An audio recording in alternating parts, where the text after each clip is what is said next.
шекарасының жауынгерлік қимылдарына. Тарих кешегі өткен сіздердің орманысыздар. Сіздерге біз арқа сүйейміз. Еліміз, мемлекетіміз жалпы бейбіт заманда болсын.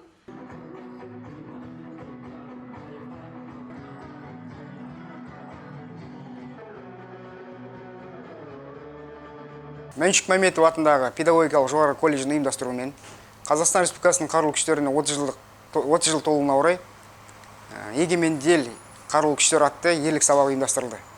Ерлік сабаққа Қызылорда облысының қорғаныс күштері департаментінен және Қызылорда гарнизонының әскери қызметшілері және де Қазақстан Республикасы қарулы күштерінің ардагерлерінің төрағасы, Тәжік ауған ардагерлерінің төрағалары қатысып, колледждің студенттерінің көкейінде жүрген сұрақтар қойылып, пікірталастар, сұрақ-жауаптар болды. Осы студенттердің әскери қызметшілерге, ардагерлерімізге қойған сұрақтарына толыққанды жауап алынды деп ойлаймын.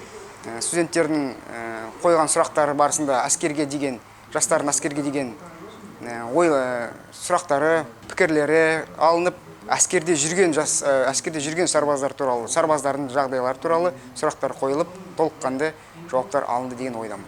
Біздің отанымызды қорғамайды. Оталық саласы бар, спорт саласы бар. Барлық салада тәртіп.